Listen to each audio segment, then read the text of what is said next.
Bonjour à toutes et à tous et bienvenue dans cette vidéo d'après-film, d'après Deadpool et Wolverine. Et ça y est, c'est fou de se dire qu'on a enfin vu le film après toutes ces semaines, ces mois, voire même années d'attente, de teasing et de promesses. Comme à notre habitude, après chaque nouveau film ou grand événement du MCU, je vous propose que l'on revienne en détail sur ce qui nous a été proposé, pour voir ce qui a été amené, les nouveaux éléments de lore, qu'est-ce qu'ils ont voulu proposer scénaristiquement, quelle suite et quel futur après ce film, les refs, les comics, etc. etc.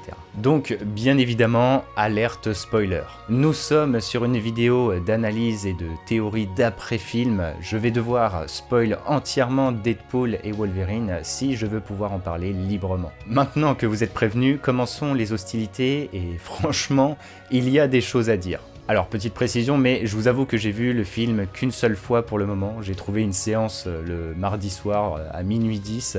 Et voilà, je vais essayer d'être le plus complet possible et de me rappeler au maximum de ce que j'ai vu, mais dans tous les cas, voilà, Deadpool et Wolverine, ce sera un film à revoir et il y a énormément de sujets à théorie. En premier lieu, remettons un petit peu de contexte et commençons chronologiquement. Wade, suite à Deadpool 2 en 2018, a usé en long et en large l'appareil de Cable permettant de voyager dans le temps, réparé et amélioré par Ellie et Yukio pour sauver ses amis de la mort. Mais suite à des remises en question, comme quoi sa vie n'a pas vraiment de sens, Wade, par le biais de la montre, suite à plusieurs voyages, va atterrir et passer dans l'univers 616, l'univers principal du MCU, qualifié de flux temporel sacré, et y rencontrer Happy Hogan pour intégrer les Avengers. Il y a déjà énormément d'éléments à soulever ici. On comprend que Wade, via la montre et les voyages dans le temps, a réussi à changer de réalité, et ce à plusieurs reprises,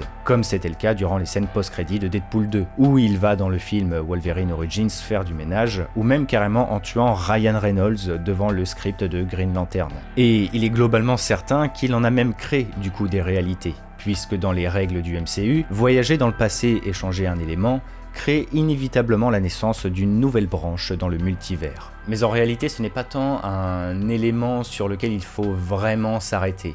À part pour faire des théories, bien sûr, chose que nous ferons. Mais l'idée de cette scène avec Happy est entre autres de briser le quatrième mur comme Deadpool aime si souvent le faire, pour faire passer un message aux fans.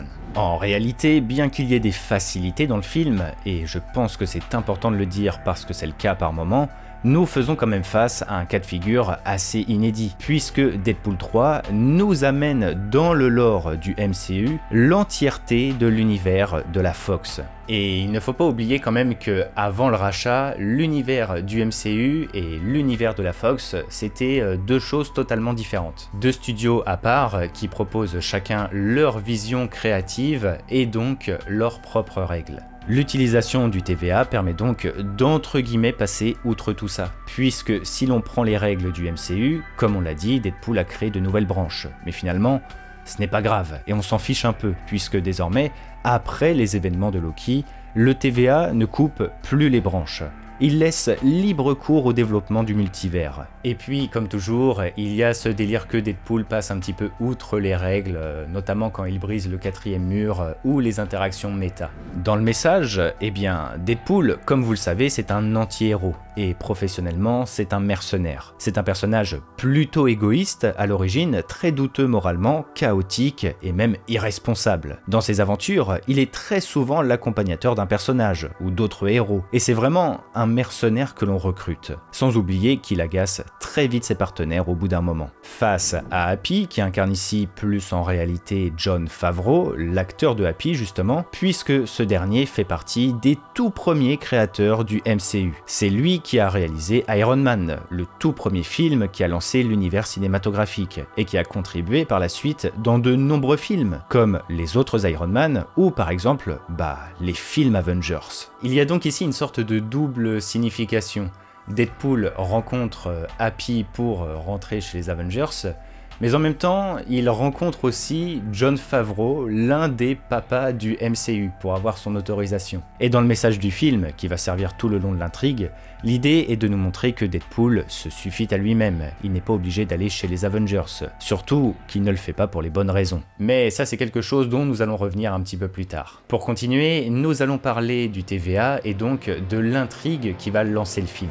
Wade est approché par des Minutemen à la solde de Paradox, parce que l'univers dans lequel il se trouve, dénommé comme le 10005, est destiné à la destruction. Car là-bas, Wolverine, qui incarne l'Anchor Being de cet univers, ou l'agglomérateur, est décédé. La question de l'univers 10005, dont la référence est un code postal de New York, où de très nombreuses aventures des X-Men se déroulent dans les comics, c'est à la base une numérotation désignée par les fans, et désormais rendue officielle dans Deadpool et Wolverine. Il faut le voir comme l'héritage de l'univers de la Fox, tout simplement. Deadpool a magouillé avec le voyage dans le temps et des réalités du multivers au point de s'établir à terme dans le 10005. Il est même prêt sans hésiter à changer d'univers à tout moment. Mais en tout cas, je vous avoue que c'est un passage que j'aimerais beaucoup revoir pour plus de précision. Dans ce que veut nous amener Deadpool et Wolverine, et dès son début, il y a clairement l'idée d'amener une suite au film Logan. Déjà parce que l'intrigue de Deadpool se base là-dessus. Logan est mort et c'est ce qui fout en l'air l'univers. Paradox en rajoute une couche en nous remontrant la mort du personnage dans le film et les retrouvailles avec X-23, désormais âgé, permet justement d'amener un fantasme irréalisé chez les fans. Celui de voir Wolverine et Laura Kinney réunis et heureux. Et d'ailleurs, par rapport à Logan, quand Deadpool va chercher à déterrer Wolverine croyant qu'il est toujours vivant, il y a ici pour moi une très belle référence aux comics. Puisque dans l'histoire du personnage, tout comme dans les films, Wolverine va finalement trouver la mort au bout d'un moment. Son facteur de régénération va l'abandonner et il va mourir enseveli sous de l'adamantium, le figeant en tant que statue. Bien évidemment, c'est quelque chose qui va attirer les convoitises, car l'adamantium est un alliage rare, et les X-Men seront obligés de le sortir de la statue pour l'enterrer dignement dans le plus grand des secrets. Sauf que il sera absent de la tombe quelques semaines plus tard, ramené à la vie à cause d'une antagoniste.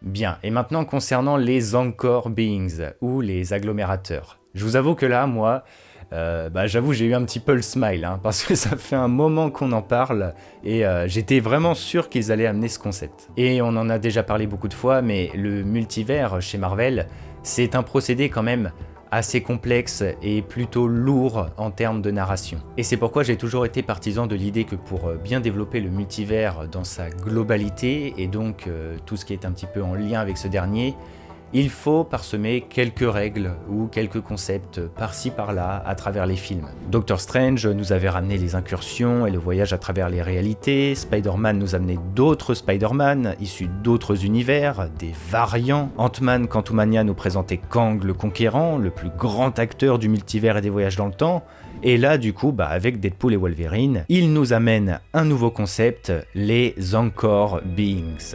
Et par rapport au lore de Marvel, les agglomérateurs semblent en quelque sorte être une fusion de deux concepts phares des comics. D'un côté, un Anchor Being fait référence au concept de Nexus Being, soit les êtres Nexus. En gros, il y en a un seul et unique par univers, et ce sont des êtres qui incarnent une véritable pierre angulaire et une encre pour le monde dont ils proviennent. Ils sont si impactants et importants pour leur réalité qu'ils sont capables malgré eux d'influencer le futur et ses probabilités, à tel point que le TVA est obligé de garder un œil sur ces derniers pour voir les changements potentiels qu'ils apportent dans le flux temporel. Et si vous voulez des exemples, dans les comics, Wanda incarne l'être Nexus de la réalité 616, la réalité principale que nous suivons, chose qu'on avait explorée dans une vidéo par le passé si vous vous rappelez. Et c'est pareil pour Kang le Conquérant dans sa réalité, la 6311. Et quand je vous parle de Kang, je parle bien du Kang originel, le Prime Kang le Conquérant. Et de l'autre côté, les agglomérateurs s'inspirent également d'un concept phare de l'événement iconique Secret Wars paru en 2015, c'est la singularité que représente Molecule Man. Molecule Man, de son vrai nom Owen Reese, c'est à la base un simple scientifique qui, comme beaucoup d'autres avant lui, a subi un accident qui lui a octroyé des pouvoirs.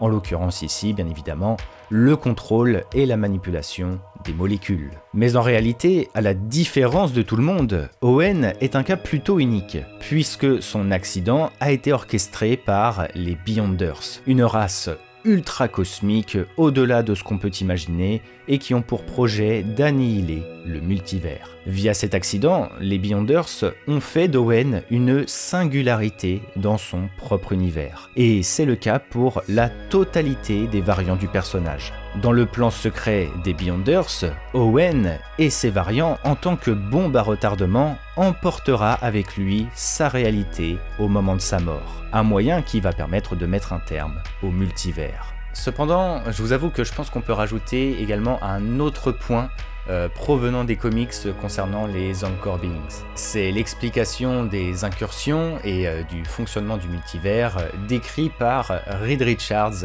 des 4 Fantastiques. Ce dernier, durant les événements de Time's Run Out précédant Secret Wars, un événement dramatique où les réalités commencent à entrer en collision au point de se détruire, nous explique que la mort d'univers entraîne en conséquence une contraction au sein du multivers qui accélère la destruction totale et la mort de ce dernier, et donc des autres réalités. Vous le savez, mais tout est destiné à disparaître un jour, sauf que là, avec cette contraction, tout est largement accéléré. Bref, c'est clairement un mélange de tout ça que nous avons dans Deadpool et Wolverine, puisque la mort de Logan accélère considérablement la destruction de la réalité. Si je ne dis pas de bêtises, il était mentionné, je crois, que la réalité allait mourir dans près de 2000 ans. Et on voit justement la ligne temporelle se réduire à cause de la mort de Logan dans les écrans du TVA. Je vous avoue, c'est un concept de fou qui, je pense, méritera sa propre vidéo, comme on avait fait à l'époque pour les incursions quand ça avait été amené dans Doctor Strange.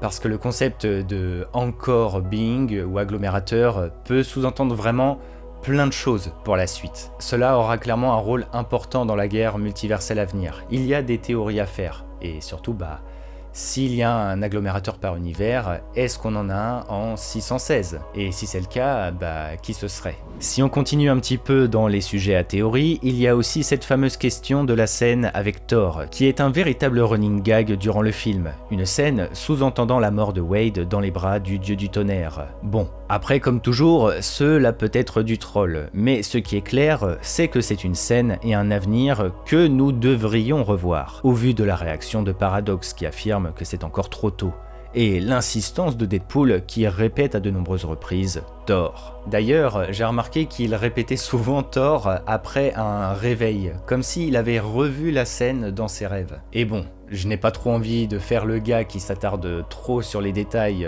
mais je vais quand même le faire. On avait appris dans Doctor Strange 2 que les rêves, notamment ceux nous concernant, étaient des fenêtres vers d'autres de nos doubles multiversels. Est-ce que d'autres Deadpool, du coup, ont vécu ou vivront cette scène? Eh bien, c'est une piste à creuser. Si l'on se penche désormais sur le TVA, je trouve qu'ils ont fait des choix plutôt intéressants. Bon, bien évidemment, nous n'avons pas eu de grosses dingueries ou de révélations concernant ces derniers, mais le plus important a été fait. C'est de légitimer et amener le contenu de Loki sur grand écran. Et je trouve que Marvel a été plutôt malin, car effectivement, il n'aurait pas eu la place de développer à fond le TVA dans ce film, qui est déjà très dense. Mais ils ont énoncé les bases, histoire que celles et ceux qui ne connaissent pas l'organisation comprennent qui ils sont. Et par conséquent, c'est là où ils sont malins. Si tu veux en savoir plus, eh bien abonne-toi à Disney+ pour voir la série Loki. Les films et les séries s'auto-alimentent désormais. Et il y a une phrase de Deadpool qui mentionne clairement ça. Quand il parle de Alaios, il est là « Oh, Alaios de Loki saison 1 épisode 5 ».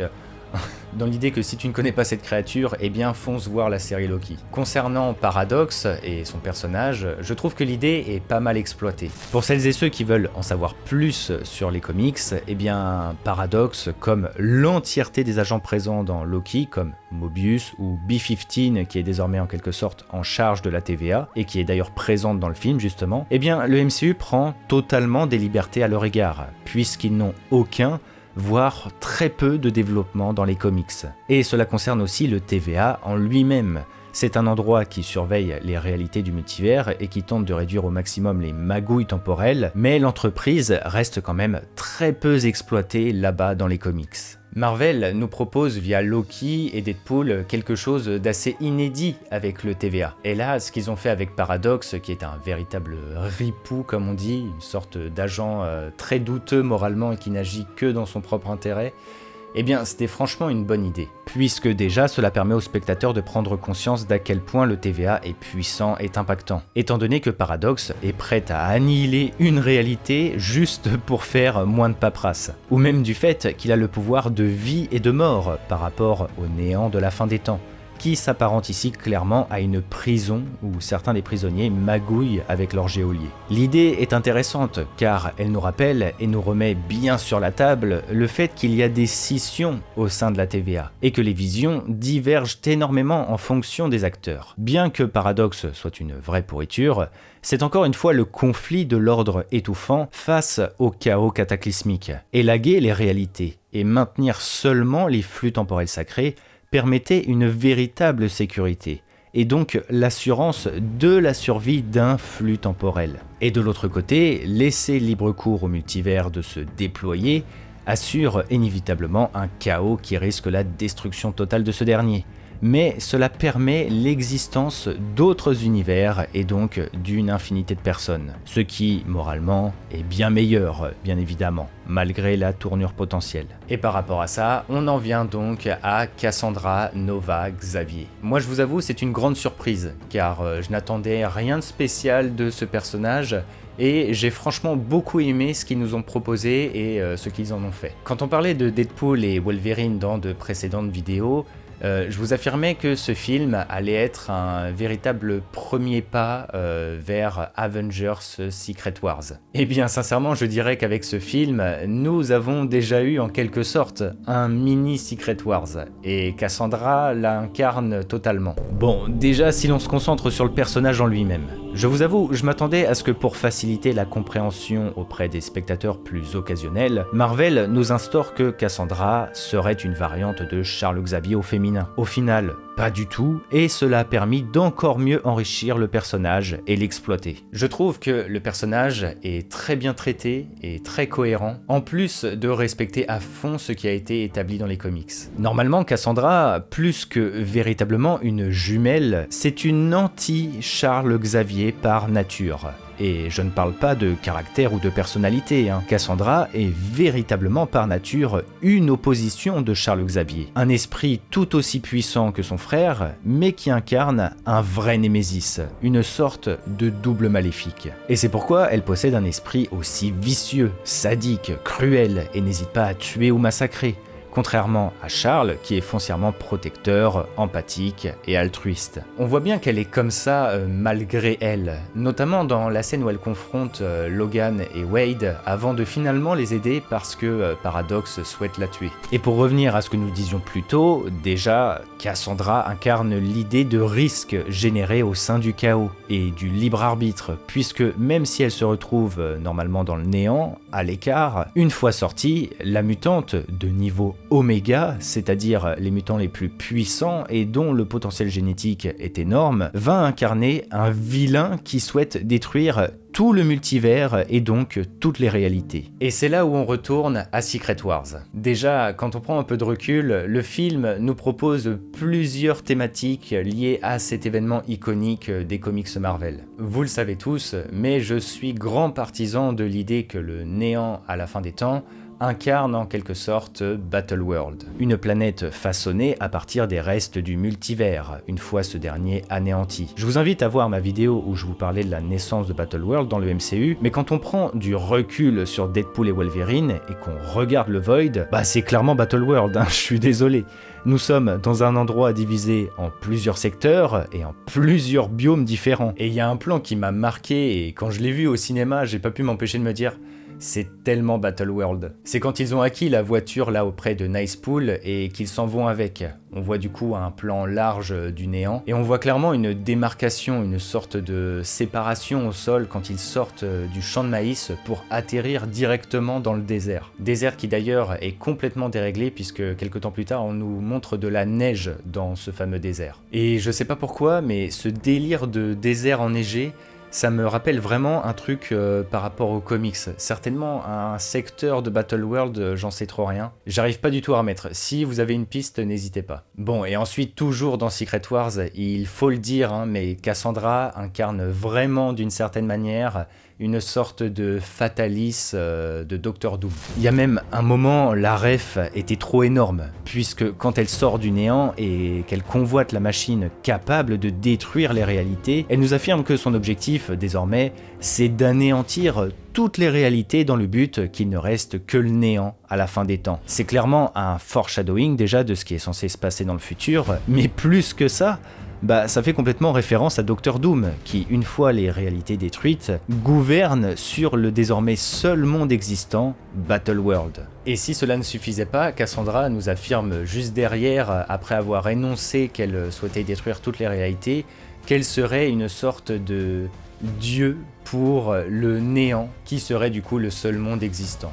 Le D-Word a été lâché. La ref, c'est complètement l'empereur dieu qu'incarne Doctor Doom sur Battleworld, le monde qu'il a bâti une fois le multivers détruit. Et pareil, quand on prend du recul, le néant dans Deadpool et Wolverine nous est vraiment présenté tout le long du film comme soit on est tué par Alaios, soit nous sommes les esclaves de Cassandra. Tout comme un empereur dieu Fatalis, Cassandra incarne la chef beaucoup trop puissante et que personne n'ose affronter et dont les sbires incarnent complètement ses pions. De la même manière que Doom dans Secret Wars qui était trop puissant pour les autres et dont les personnages obéissaient au doigt et à l'œil tels des pions. Mais dans la vidéo où nous parlions de Battleworld justement, je vous expliquais quelque chose d'assez important, c'est que le concept de Secret Wars, son but, il ne faut pas l'oublier, c'est avant tout un procédé qui a un objectif marketing et commercial. Dans les faits, c'est le moyen de réunir n'importe quel endroit ou entité issue de réalités totalement différentes au sein d'une même place. Un moyen qui permet la cohérence et la facilité. Et on ne va pas se mentir que le film Deadpool a complètement reproduit tout ça. Le fanservice a complètement été exploité, on a eu des caméos en veux-tu en voilà, et franchement c'était plutôt bien fait. Et tout simplement, ils peuvent se le permettre, car le néant permet tout ça. Tout comme un Secret Wars le permettait dans les comics. Je vous avoue que j'ai vraiment eu devant le film un moment de réalisation, un moment de recul quand j'ai vu tout le monde se battre dans le camp de Cassandra. On a un Blade issu de la réalité des films Blade, accompagné d'un Gambit d'un autre univers et d'une Elektra d'une autre réalité, en train de taper des mutants faisant partie chacun d'autres réalités également. Tout ça entre les bras d'un cadavre Ant-Man issu de on ne sait où. Tout ça, ce sont vraiment des codes provenant de Secret Wars, et je vous avoue que cela me rend curieux, car si ils ont exploité tout ça dans le film Deadpool et Wolverine, eh bien cela veut dire que le film Avengers Secret Wars ira largement encore plus loin, et je vous avoue que c'est plutôt exaltant.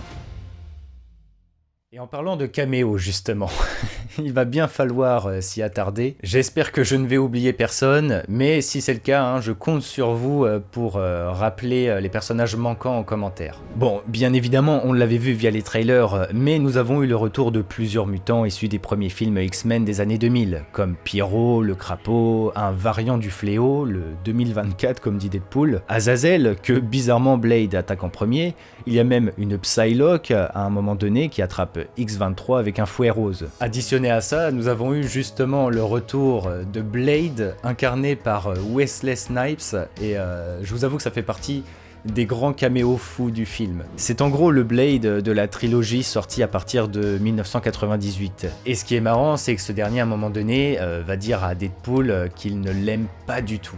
Et Wade va répondre que de toute façon cela a toujours été comme ça. Et bien en fait c'est parce que Wesley Snipes et Ryan Reynolds, l'acteur de Deadpool, ont un petit passif, où il y avait eu à l'époque un petit drama durant le troisième film Blade Trinity. Ryan Reynolds jouait aussi dans le film, et les acteurs avaient un peu une vision créative différente. Bref, un petit drama un peu nul, mais dont les disputes sont ironiquement restées connues chez les fans au fil du temps. Pareil, le petit tacle concernant le reboot de Blade qui ne cesse d'être repoussé, c'était plutôt bien amené. Il n'y aura toujours qu'un seul et unique Blade. Nous avons eu aussi Elektra, issue de son propre film Elektra de 2005, joué par Jennifer Garner, avec la petite ref à Daredevil qui va bien quand Deadpool apprend que ce dernier a été tué, étant donné que voilà, Elektra est intimement reliée au héros. Gambit, incarné par Channing Tatum, le caméo bien fun parce que c'est un acteur dont le nom ressort continuellement pour incarner un petit caméo ou un personnage dans les films. Pareil pour Henry Cavill qui incarne un Wolverine, un caméo qui franchement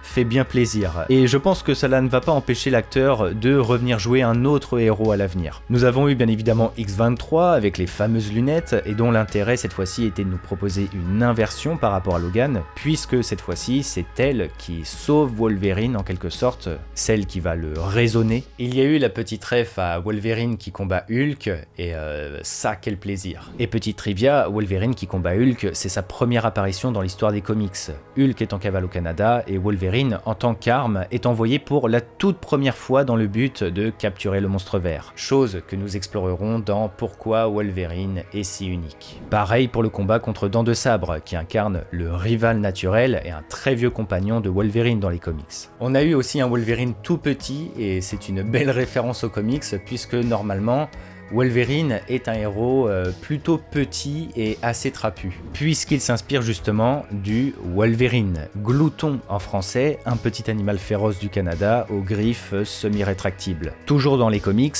nous avons eu aussi Patch, qui est une identité permettant à Logan de se faire passer pour mort, et donc de s'infiltrer et s'installer dans la ville criminelle de Madripoor. Si je ne dis pas de bêtises, nous avons eu aussi un Wolverine qui ressemblait beaucoup au moment où dans les comics il s'associe avec le Hellfire Club, mais peut-être que je me trompe, sans oublier la référence, qui est d'ailleurs une copie conforme du comics 251 des X-Men, où Logan est crucifié une fois son identité de Patch révélée. Et c'est d'ailleurs Joe Billy, récemment apparu dans les comics, qui va le libérer. Il y a eu aussi un Old Man Logan, très âgé, devant sa cabane, reprenant les comics du même nom, sans oublier évidemment le nôtre, qui lui aussi s'inspire des comics Old Man Logan, dont nous avons déjà parlé à plusieurs reprises par le passé. Ensuite, bon, je vous avoue que je l'attendais parce que c'était vraiment trop fun pour qu'il ne le fasse pas. Et surtout, les 4 Fantastiques appartenaient à la Fox, donc il devait, dans cet héritage, au moins y avoir une référence aux 4 Fantastiques dans le film. Et c'est le cas, on a bel et bien eu Chris Evans,